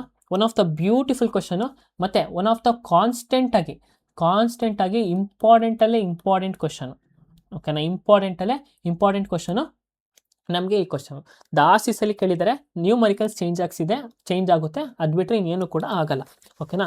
ಇಲ್ಲಿ ಏನು ಕೇಳಿದ್ದಾರೆ? A convex mirror used as a rear view mirror in a car has a radius of curvature of 4 metre. A bus is located 6 metre in front of the mirror. What will be the position and the nature of the mirror? ಕಾರಿನ rear view ಕನ್ನಡಿಯಾಗಿ ಬಳಸುವ ಪಿನ್ನ ಕನ್ನಡಿ ವಕ್ರತ ತ್ರಿಜ್ಯವು ಅಂದರೆ radius of ಕರ್ವೇಚರು 4 metre ಆಗಿದೆ. ಕನ್ನಡಿಯ ಮುಂಭಾಗದಲ್ಲಿ 6 ಮೀಟರ್ ದೂರದಲ್ಲಿ ಒಂದು ಬಸ್ ಇದೆ. ಹಾಗಾದರೆ ರೂಪುಗೊಳ್ಳುವ ಬಿಂಬದ ಸ್ಥಾನ ಮತ್ತು ಸ್ವಭಾವ ಹೇಗಿರುತ್ತದೆ? ಸೊ ನಮಗೆ ಏನೇನು ಕೇಳಿದ್ದಾರಪ್ಪ? ನಮಗೆ 2 ವಿಷಯ ಕೇಳಿದ್ದಾರೆ. ಓಕೆನಾ? ಎಲ್ಲಿ ಇಮೇಜ್ ಫಾರ್ಮ್ ಆಗುತ್ತೆ, ಫಾರ್ಮ್ ಆಗೋದು ಎಲ್ಲಿ ಆಗುತ್ತೆ. ನೆಕ್ಸ್ಟ್ ಏನು ಕೇಳಿದರೆ? Image what is the nature of the image ಅಂತ ಕೇಳಿದರೆ, what is the nature of image? ಓಕೆನಾ? ಇವೆರಡು ನಮಗೆ ಕೇಳಿದ್ದಾರೆ. ಮತ್ತು ಯಾವ್ದ್ರ ಬಗ್ಗೆ ಮಾತಾಡ್ತಿದ್ದಾರೆ? ಕಾನ್ವೆಕ್ಸ್ ಮಿರರ್ ಬಗ್ಗೆ ಮಾತಾಡ್ತಾರೆ. ಕಾನ್ವೆಕ್ಸ್ ಅಂತಂದರೆ ಬಲ್ಜ್ ಆಗಿ ಇರುತ್ತೆ. ಈ ಒಂದು ಮಿರರ್ ಏನಿರುತ್ತೆ ಕಾನ್ವೆಕ್ಸ್ ಅಂತ ಕರಿತೀವಿ. ಮತ್ತು ಈ ಮಿರರ್ಗೆ ಏನಾಗಿರುತ್ತಪ್ಪ ಅಂದರೆ ಒಳಗಡೆ ಏನಾಗಿರುತ್ತೆ? ಪಾಲಿಶ್ ಆಗಿರುತ್ತೆ. ಅದೇನಾಗುತ್ತೆ? ಈಚೆಗಡೆ ರಿಫ್ಲೆಕ್ಷನ್ಸು ಆಗುತ್ತೆ. ಸರಿನಾ? ಸೊ ಈ ರೇರ್ ವ್ಯೂ ಮಿರರ್ ಅಂದ್ರೇನು? ಕಾರಲ್ಲಿ ನಾವು ಬಳಸ್ತೀವಲ್ವ ಮಿರರ್ಗಳನ್ನ, ಅದನ್ನು ರೇರ್ ವ್ಯೂ ಮಿರರ್ ಅಂತ ಕರಿತೀವಿ. ಈಗ ಒಂದು ಈಕ್ವೇಷನ್ ಕೊಟ್ಟಿದ್ದಾರೆ. ಇವ್ರು ಏನು ಹೇಳಿದಾರಪ್ಪ ಅಂತಂದರೆ ಇದು ಒಂದು ಮಿರರ್. ಸರಿನಾ? ಈ ಮಿರರಲ್ಲಿ radius of curvature, centre of curvature, ಈ ಸೆಂಟರ್ನ ಕರ್ವೇಚರ್ ಅಂತ ಕರಿತೀವಿ. ಇದರೊಳಗೆ ರೇಡಿಯಸ್ ಆಫ್ ಕರ್ವೇಚರ್ನ ಕೊಟ್ಟಿದ್ದಾರೆ. ಈ ರೇಡಿಯಸ್ ಎಷ್ಟಪ್ಪ ಅಂತಂದರೆ 4 ಮೀಟರ್. ಸರಿನಾ? ಇಲ್ಲಿ ಒಂದು ಬಸ್ಸು ಇಲ್ಲಿ ಲೊಕೇಟ್ ಆಗಿದೆ. ಓಕೆನಾ? ಬಸ್ನ ಇಲ್ಲಿ ಲೊಕೇಟ್ ಬರೆಯೋಣ. ಇದು ಬಸ್ಸು. ಓಕೆನಾ? ಈ ಬಸ್ ಎಲ್ಲಿ ಲೊಕೇಟ್ ಆಗೈತೆ? ಈ ಬಸ್ಸು ಇಲ್ಲಿ ಲೊಕೇಟ್ ಆಗೈತೆ. ಇದಕ್ಕೂ ಡಿಸ್ಟೆನ್ಸ್ ಎಷ್ಟಪ್ಪ ಅಂತಂದರೆ 6 ಮೀಟರ್. ಎಷ್ಟು? 6 ಮೀಟರ್. ಸರಿನಾ? In front of the mirror ಫ್ರಂಟಲ್ಲಿ ಇದು ಲೊಕೇಟ್ ಆಗಿದೆ. ಇದಿಷ್ಟು ಅರ್ಥ ಆಯ್ತಾ? ಸೊ ಇವಾಗ what will be the position and the nature of the image? Image ಎಲ್ಲಿ ಫಾರ್ಮ್ ಆಗುತ್ತೆ ಮತ್ತು ಇನ್ನೇನು ಕೇಳಿದ್ದಾರೆ ಅಂದರೆ ವಾಟ್ ಈಸ್ ದ ನೇಚರ್? ಇಮೇಜ್ನ ಏನಂದರೆ ಆ ಒಂದು ಬಿಂಬದ ಸ್ಥಾನ ಮತ್ತು ಸ್ವಭಾವ ಹೇಗಿರುತ್ತೆ ಅಂತ ಕೇಳಿದ್ದಾರೆ. ಸರಿನಾ? ಸೊ ಈಗ ನಮಗೆ ಆಪ್ಷನ್ಸ್ ನೋಡೋದಾದ್ರೆ ನಮ್ಗೆ ಏನು ಕೇಳಿದರೆ, ಕ್ಯಾಲ್ಕುಲೇಷನ್ ಕೇಳಿದಾರಲ್ವಾ, image is formed at 1.5 metre, image is form point 2.1 metre, image is form by 3 metre ಅಂತ. ಸೊ ಇದಕ್ಕಿಂತ ಮುಂಚೆ ಅದಾದಮೇಲೆ ಬಿಹೈಂಡ್ ದ ಮಿರರ್, ನಾವು ಎಲ್ಲಿ ಕೇಳಿದ್ದಾರಲ್ವಾ ಎಲ್ಲಿ ಇಮೇಜ್ ಫಾರ್ಮ್ ಆಗಿದೆ ಅಂತ, ಇಲ್ಲಿ ನಾವು ಕಾರ್ಟೀಸನ್ ಸೈನ್ಸ್ನ ಯೂಸ್ ಮಾಡಬೇಕು. ಈ ಕಾರ್ಟೀಸನ್ ಸೈನ್ ಏನು ಹೇಳುತ್ತೆ ಅಂತಂದರೆ, ಈ ಯಾವುದು ರೈಟ್ ಸೈಡ್ ಇರುತ್ತೋ ಅದು ಯಾವಾಗಲೂ ಏನಿರುತ್ತೆ, ಪಾಸಿಟಿವ್ ಆಗಿರುತ್ತೆ, ಲೆಫ್ಟ್ ಸೈಡ್ ಇರೋದೆಲ್ಲ ನೆಗೆಟಿವ್ ಆಗಿರುತ್ತೆ, ಮೇಲ್ಗಡೆ ಇರೋದೆಲ್ಲ ಪಾಸಿಟಿವ್ ಆಗಿರುತ್ತೆ, ಕೆಳಗಡೆ ಇರೋದೆಲ್ಲ ಏನಿರುತ್ತೆ, ನೆಗೆಟಿವ್ ಆಗಿರುತ್ತೆ ಅಂತ ಹೇಳ್ತಾರೆ. ಪಾಸಿಟಿವ್, ಅದು ಕಾರ್ಟಿಸನ್ ಥಿಯರಿ, ನಾನು ನೆನ್ನೆ ಕ್ಲಾಸಲ್ಲಿ ನಿಮ್ಗೆ ಹೇಳ್ಕೊಟ್ಟಿದ್ದೆ. ಹಾಗಾದರೆ ಈ ಒಂದು ಇಮೇಜ್ ಏನಪ್ಪ, ಇದು ಯಾವ ಕಡೆ ಇದೆ, ಇದು ಲೆಫ್ಟಲ್ಲಿದೆ. ಲೆಫ್ಟ್ ಅಂತಂದರೆ ನೆಗೆಟಿವ್ ಇಮೇಜ್, ಸರಿನಾ? ಏನು ನೆಗೆಟಿವ್ ಇಮೇಜ್. ಸೊ ಈ ಒಂದು ಪಾಸಿಟಿವ್ ಇಮೇಜ್ಗೆ ಸರಿ, ಓಕೆನಾ, ಇದೊಂದು ನೆಗೆಟಿವ್. ಸೊ ಈಗ ನಾವು ಏನು ಮಾಡಬೇಕು, ನಮಗೀಗ ಫಸ್ಟು ಕ್ಯಾಲ್ಕುಲೇಷನ್ ಮಾಡಬೇಕು. ಸೊ ಈಗ ನೆಗೆಟಿವ್ ಅಂತಂದರೆ ನಾವು ಕ್ಯಾಲ್ಕುಲೇಷನ್ ಮಾಡ್ಬೇಕಾದ್ರೆ ಏನಿರುತ್ತೆ, -6 ಅಂತ ತಗೋಬೇಕು. ಯಾಕೆ? ಡ್ಯೂ ಟು ದ ಕಾರ್ಟಿಸನ್ ಥಿಯರಿ ಅಲ್ವಾ. ಕಾರ್ಟಿಸನ್ ಥಿಯರಿ ಪ್ರಕಾರ ಏನಪ್ಪ ಅಂತಂದರೆ, ಕಾನ್ವೆಕ್ಸ್ ಮಿರರ್ಗಳಿಗೆ ಫೋಕಲ್ ಲೆಂತ್, ಇದು ಫೋಕಲ್ ಲೆಂತ್ ಇಲ್ಲಿರುತ್ತೆ, ಇದು ಸೆಂಟರ್ ಆಫ್ ಕನ್ವೆರ್ಚರ್ಗೂ, ಇದು ಫೋಕಲ್ ಲೆಂತು, ಇಷ್ಟು ಫುಲ್ಲು ರೇಡಿಯಸ್ ಅಂತ ಕರಿತೀವಿ. ಇದು ಯಾವಾಗಲೂ ಪ್ಲಸ್ ಇರುತ್ತೆ, ಇದು ಮೈನಸ್ ಇರುತ್ತೆ. ಅರ್ಥ ಆಯ್ತಾ? ಈಗ ನೆಕ್ಸ್ಟು ನಾವೇನು ಮಾಡಬೇಕು, ಫಾರ್ ರೇಡಿಯಸ್ ಎಷ್ಟಪ್ಪ, ರೇಡಿಯಸ್ಸು 4 ಅಂತ ಕೊಟ್ಟಿದ್ದಾರೆ. ಸೊ ಈಗ ರೇಡಿಯಸ್ನ ಇದು ನಾನು ಹೊಸ ಪೇಜ್ ತಗೊತೀನಿ, ಅದರೊಳಗೆ ಮಾಡೋಣ.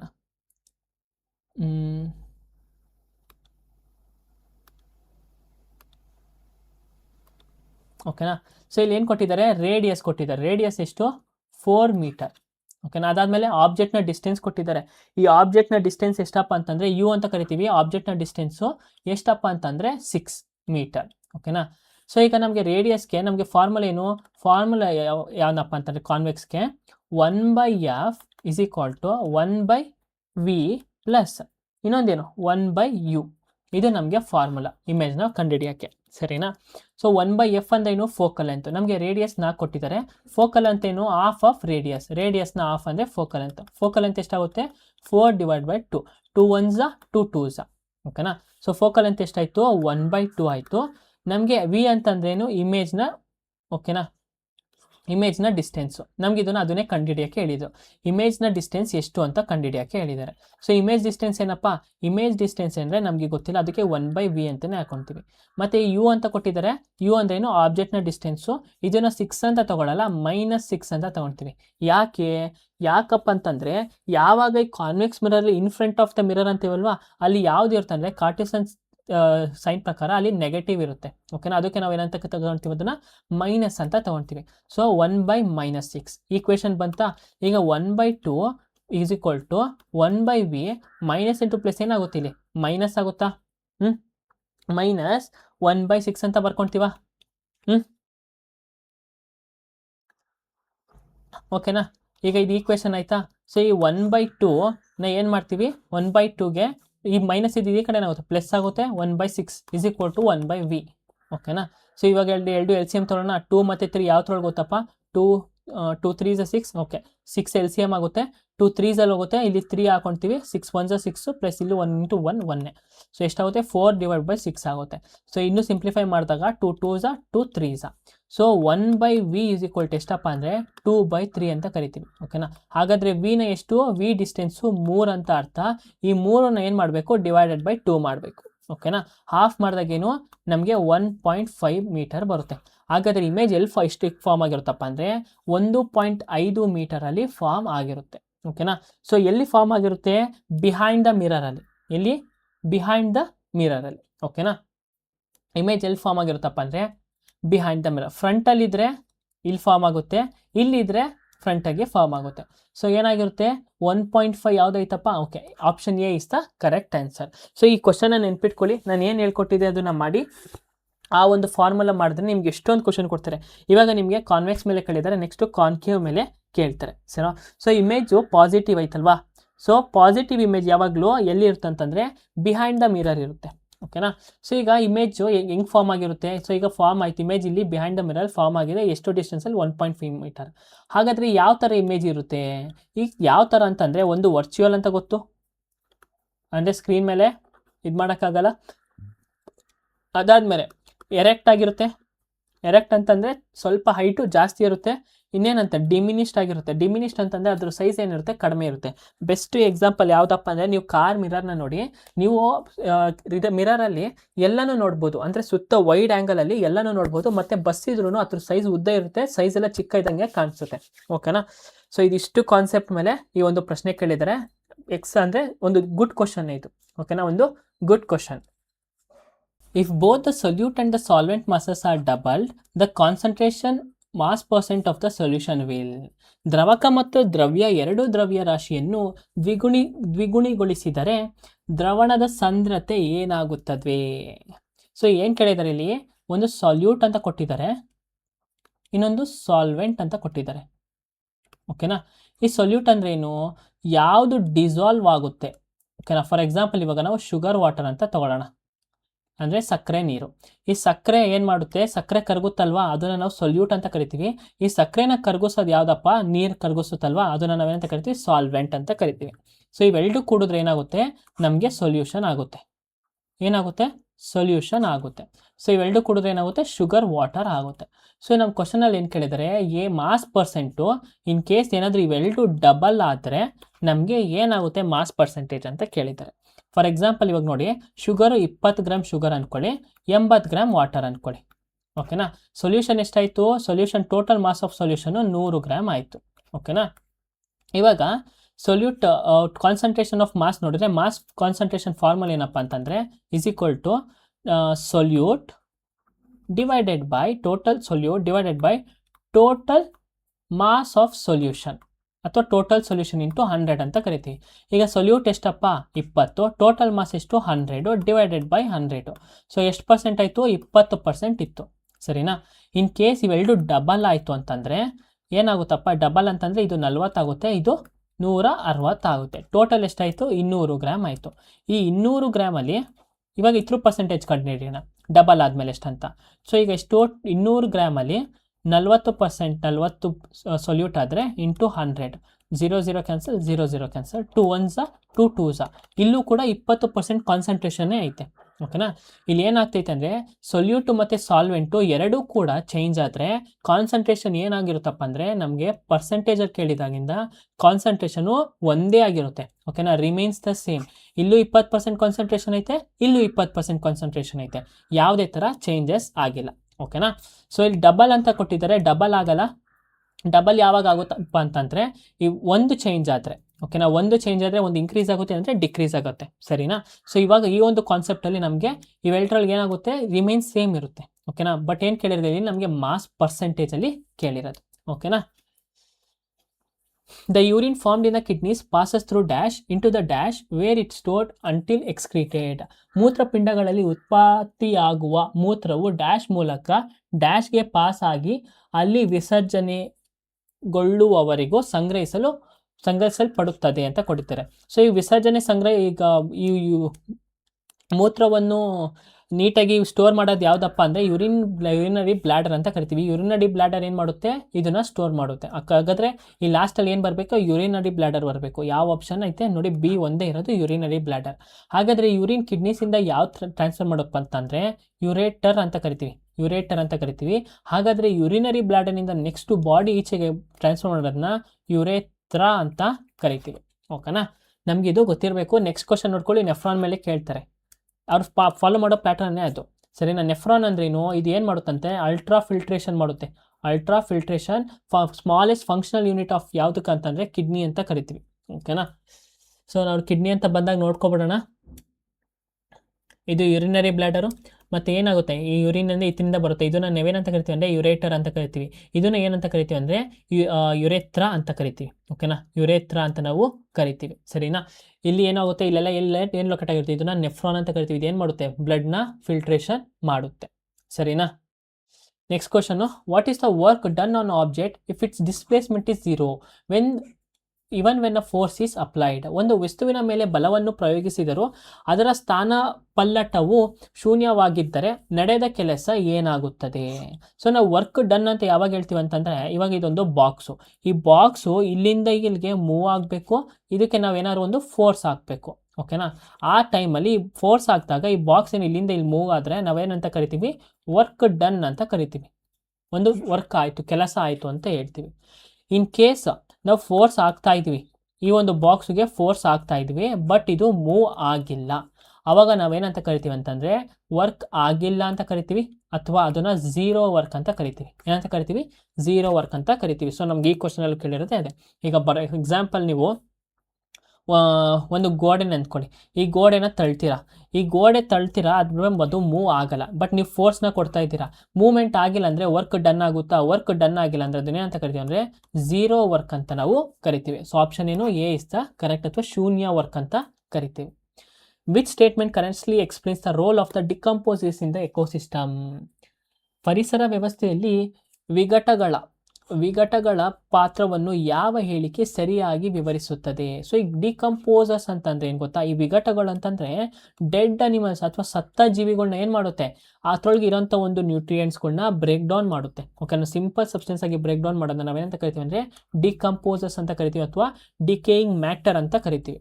ಸೊ ಆಪ್ಷನ್ ಯಾವ್ದು ಇರುತ್ತೆ? They recycle nutrients by breaking down the dead organisms into simpler substances. ಅವು ಸತ್ತ ಜೀವಿಗಳ, ನೋಡಿ ನಾನು ಹೇಳ್ತಿಲ್ಲ, ಸತ್ತ ಜೀವಿಗಳ ವಿಭಜಿಸಿ ಸರಳ ವಸ್ತುಗಳನ್ನು ಮಾಡುವ ಮೂಲಕ ಪೋಷಕಾಂಶಗಳನ್ನು ಮರುಬಳಕೆ ಮಾಡುತ್ತವೆ. ಆಪ್ಷನ್ ಯಾವುದು? A is the correct answer. A 90 watt electric bulb does how much work in 10 seconds? 9 ವ್ಯಾಟ್ನ ವಿದ್ಯುತ್ ಬಲ್ಬ್ 10 ಸೆಕೆಂಡ್ಗಳಲ್ಲಿ ಎಷ್ಟು ಕೆಲಸ ಮಾಡುತ್ತದೆ? ಸೊ ಇಲ್ಲಿ ನಮಗೆ ಫಾರ್ಮುಲಾ ಏನು? ವರ್ಕ್. ನಾವು ಫಿಸಿಕ್ಸಲ್ಲಿ ಏನೇ ಬಂದರೂ ಫಾರ್ಮುಲಾ ಬರ್ಕೋಬೇಕು. ಹೌ ಮಚ್ ವರ್ಕ್ ಅಂತ ಕೇಳಿದರೆ ವರ್ಕ್ ಎಷ್ಟು? ವರ್ಕ್ ಫಾರ್ಮುಲಾ ಏನಪ್ಪ ಅಂತಂದರೆ power divided by time, power into time. ನಮ್ಮ ಹತ್ರ ಪವರ್ ಎಷ್ಟೈತೆ? 90 ವ್ಯಾಟ್ ಐತೆ. ಎಷ್ಟು ಸೆಕೆಂಡ್ಸಲ್ಲಿ ಅದು ವರ್ಕ್ ಮಾಡುತ್ತೆ ಅಂತಂದರೆ 10 ಸೆಕೆಂಡ್ಸಲ್ಲಿ. ಅಥವಾ ಎಷ್ಟು? 10 ಸೆಕೆಂಡ್ಸಲ್ಲಿ. ಸರಿನಾ? ಒಂದು ನಿಮಿಷ, 10 ಸೆಕೆಂಡ್. ಓಕೆನಾ? ಸೊ ಈಗ ವರ್ಕ್ ಏನಾಗುತ್ತಪ್ಪ? Work is equal to 900 joule. Option ಯಾವುದು? Option a is the correct answer. The weight of the body on the moon is 3 newton. What will be the weight on the body of the earth? ಚಂದ್ರನ ಮೇಲೆ ಕಾಯದ ಅಂದರೆ ವಸ್ತುವಿನ ತೂಕವು 3 Newton ಆಗಿದೆ. ಭೂಮಿಯ ಮೇಲೆ ಆ ಕಾಯದ ತೂಕ ಎಷ್ಟಾಗುತ್ತೆ ಅಂತ ಕೇಳಿದ್ದಾರೆ. ಸೊ ಇಲ್ಲಿ ಗ್ರಾವಿಟಿ ಬಗ್ಗೆ ಮಾತಾಡ್ತಿದ್ದಾರೆ, ಈಗ ಇದು ನಮ್ಮ ಅರ್ತ್, ಇದು ನಮ್ಮ ಮೂನ್. ಓಕೆನಾ? ಈ ಮೂನಲ್ಲಿ 1 kg ಇದ್ದರೆ ನಮ್ಮ ಅರ್ಥಲ್ಲಿ ಅದು ಎಷ್ಟು kgಗೆ ಸಮ? 6 kgಗೆ ಸಮ. ಓಕೆನಾ? ಅದಕ್ಕೆ ನಾವು ಏನಂತೀವಿ ಅಂದರೆ ನಮ್ಮ ಅರ್ತ್ ಗ್ರಾವಿಟಿ 1/6 ಆಫ್ ಏನಂತ ಕರಿತೀವಿ? ಮೂನ್ ಅಂತ ಕರಿತೀವಿ. ಓಕೆನಾ? ಅಲ್ವಾ? 1/6 ಆಫ್ ದ ಮೂನ್. ಈಗ ಮೂನಲ್ಲಿ 1 kg ಇದ್ದರೆ ನಮ್ಮ ಅರ್ಥಲ್ಲಿ ಎಷ್ಟು kg? ಅದು 6 kgಗೆ ಸಮ. 3ನ 1 kg ಹಿಂಗೆ ಬರೆಯೋಣ, ತಡೀರಿ, ಇಲ್ಲಿ ಮೂನ್ ಅಂತ ಬರೆಯೋಣ, ಅಂದರೆ ಚಂದ್ರ. ಓಕೆನಾ? ಇದು ಚಂದ್ರ, ಆಮೇಲೆ ಇದ್ಯಾವುದು? ಅರ್ತ್, ನಮ್ಮ ಭೂಮಿ. ಓಕೆನಾ? ಇದು ಭೂಮಿ, ಸರಿನಾ? ಇದು ಈಗ ಚಂದ್ರನ ಮೇಲೆ 1 kg ಇದ್ದರೆ ನಮ್ಮ ಅರ್ತ್ ಎಷ್ಟು kg ಇರುತ್ತೆ? ನಮ್ಮ ಅರ್ತ್ ಮೇಲೆ 1 kg ಇರುತ್ತೆ. ಫಾರ್ ಎಕ್ಸಾಂಪಲ್, ಇದು ಒಂದು ಬಾಲ್ ಅಂತ ಅಂದ್ಕೊಳ್ಳಿ. ಈ ಬಾಲ್ ಚಂದ್ರನ ಮೇಲೆ 1 kg ಇದ್ದರೆ ನಮ್ಮ ಅರ್ತ್ ಮೇಲೆ 6 kg ಇರುತ್ತೆ. ಇನ್ ಕೇಸ್ ಹೆಂಗಂದರೆ ಇದು ಎಷ್ಟು ಪಟ್ಟು ಇರುತ್ತೆ? 6 ಪಟ್ಟು ಇಂಟು 6. ಸರಿನಾ? What will be the weight on the body? ಈಗ 3 ನ್ಯೂಟನ್ ಏನಾದರೂ ಇದ್ದರೆ, ಇಲ್ಲೇನಾದ್ರು 3 kg ವಸ್ತಿದ್ರೆ ನಮ್ಮ ಅರ್ತ್ ಮೇಲೆ ಎಷ್ಟಿರುತ್ತದು? 6 ಇಂಟು 6 ಮಲ್ಟಿಪ್ಲೈ ಮಾಡಬೇಕಾ? 3 ಇಂಟು 6 ಎಷ್ಟಾಗುತ್ತೆ? 18 ಆಗುತ್ತೆ. ಎಷ್ಟಿರುತ್ತೆ? 18 ನ್ಯೂಟನ್ ಅದರ ಆನ್ಸರ್. ಓಕೆನಾ? ಸೊ 1/6 ಅಂತ ನೆನ್ಪಿಟ್ಕೊಳ್ಳಿ. 1/6 ಇಸ್ ದ ನಮ್ಮ ಅರ್ತ್ನ ಗ್ರಾವಿಟಿ ಮೂನ್ ಮೇಲೆ. ಓಕೆನಾ? If 12 joule of work is done to move a charge of 2 charge between 2 points, what is the potential difference between these points? 2 ಆವೇಶಗಳ ಅಂದರೆ ಚಾರ್ಜ್ 2 ಬಿಂದುಗಳ ನಡುವೆ ಚಲಿಸುವ 12 ಜೌಲ್ ಕೆಲಸ ಮಾಡಿದರೆ ಈ ಬಿಂದುಗಳ ನಡುವಿನ ವಿಭವ್ಯತ್ಯ ಅಂದರೆ ಪೊಟೆನ್ಷಿಯಲ್ ಡಿಫ್ರೆನ್ಸ್ ಎಷ್ಟು? ಏನು ಹೇಳಿದ್ದಾರೆ? ಆ 12 joule of work is done to move a charge of 2c between 2 points. What is the potential difference between the work? ಓಕೆನಾ? ಸೊ ಈಗ ನಾವು ಮಾಡೋಣ ಇದನ್ನ. ಈಗೇನು ಕೇಳಿದರೆ? ಪೊಟೆನ್ಷಿಯಲ್ ಡಿಫ್ರೆನ್ಸ್ ಬಗ್ಗೆ ಕೇಳಿದ್ದಾರೆ. ಈ ಪೊಟೆನ್ಷಿಯಲ್ ಡಿಫ್ರೆನ್ಸ್ ಅಂದರೆ ಏನು? ಫಾರ್ಮುಲಾ ಏನಪ್ಪ ಅಂದರೆ ವರ್ಕ್ ಡಿವೈಡೆಡ್ ಬೈ ಏನು? Charge. Work done divided by charge. So ಇಲ್ಲಿ ಎಷ್ಟು ವರ್ಕಪ್ಪ? ವರ್ಕ್ ಡನ್ ಆಗಿರೋದು ಎಷ್ಟು? 12. ಚಾರ್ಜ್ ಎಷ್ಟಪ್ಪ ಅಂತಂದರೆ 2. ಓಕೆನಾ? ಚಾರ್ಜ್ ಎಷ್ಟಪ್ಪ ಅಂದರೆ 2. 2 2 12 6 ವೋಲ್ಟ್ಸ್ ಅಂತ ನಾವು ಕರಿತೀವಿ. ಓಕೆನಾ? Thomas model is often preferred as the plum pudding model. In this analogy what does the plum represents? ನಾನು ಹೇಳ್ದೆ ಅಲ್ವಾ ಪ್ಲಮ್ ಪಡ್ಡಿಂಗ್ ಮಾಡೆಲ್ ಅಂತ ಕರೀತಾರೆ ಅಂತ. ಸೊ ಥಾಮಸ್ ಅವರ ಮಾದರಿಯನ್ನು ಸಾಮಾನ್ಯವಾಗಿ ಪ್ಲಮ್ ಪಡ್ಡಿಂಗ್ ಮಾದರಿ ಎಂದು ಕರೆಯಲಾಗುತ್ತದೆ. ಈ ಸದೃಶ್ಯದಲ್ಲಿ ಪ್ಲಮ್ ಏನನ್ನು ಪ್ರತಿನಿಧಿಸುತ್ತದೆ? ನೋಡಿ, ಈಗ ಪ್ಲಮ್ ಪಡ್ಡಿಂಗ್ ಮಾಡೆಲ್ ಅಂತ ಕರಿತೀವಲ್ವಾ, ಈ ಪ್ಲಮ್ ಪಡ್ಡಿಂಗ್ ಮಾಡೆಲಲ್ಲಿ ಪ್ಲಮ್ ಅನ್ನೋದು ಏನು ಮಾಡುತ್ತೆ, ಪಡ್ಡಿಂಗ್ ಅಂತ ಏನು ಕಡೆ, ಈ ಪ್ಲಮ್ಮು ಎಲೆಕ್ಟ್ರಾನ್ಸ್ನ ಇದು ಮಾಡುತ್ತೆ, ಏನಂದರೆ ರೆಪ್ರೆಸೆಂಟ್ ಮಾಡುತ್ತೆ. ಪಡ್ಡಿಂಗ್ ಅನ್ನೋದನ್ನ ಪ್ರೋಟಾನ್ಸ್ನ ರೆಪ್ರೆಸೆಂಟ್ ಮಾಡುತ್ತೆ. ಓಕೆನಾ? ಇದು ಎಕ್ಸ್ಪೆರಿಮೆಂಟ್ ಓದಿ ನಿಮಗೆ ಟೆಕ್ಸ್ಟ್ ಬುಕ್ಸಲ್ಲಿ ಕೊಟ್ಟಿರ್ತಾರೆ, ಅದರೊಳಗೆ ಹೇಳ್ತಾರೆ ಏನ ಸೃಷ್ಟಿಸುತ್ತದೋ ಎಲೆಕ್ಟ್ರಾನ್ಸ್ನ ಸೃಷ್ಟಿಸುತ್ತೆ. ಆಮೇಲೆ ಇಲ್ಲಿ ಆಲ್ಫಾ ಪಾರ್ಟಿಕಲ್ಸ್ ಅಂತ ಕೊಟ್ಟವ್ರೆ. ಈ ಆಲ್ಫಾ ಪಾರ್ಟಿಕಲ್ಸ್ ಯಾರಿಗೆ ಸಂಬಂಧಪಟ್ಟಿದ್ದು? ರುಥರ್ಫರ್ಡ್ ಅವ್ರಿಗೆ ಸಂಬಂಧಪಟ್ಟಿದ್ದು. ನ್ಯೂಟ್ರಾನ್ಸ್ ಅಂದರೆ ಝೀರೋ ಚಾರ್ಜ್, ಆ ಕಡೆ ಪಾಸಿಟಿವ್ ಅಲ್ಲ ನೆಗೆಟಿವ್ ಅಲ್ಲ. ಪ್ರೋಟಾನ್ಸ್ ಅಂದರೆ ಪಾಸಿಟಿವ್ಲಿ ಚಾರ್ಜ್, ಎಲೆಕ್ಟ್ರಾನ್ಸ್ ಅಂದರೆ ನೆಗೆಟಿವ್ಲಿ ಚಾರ್ಜ್ಡ್.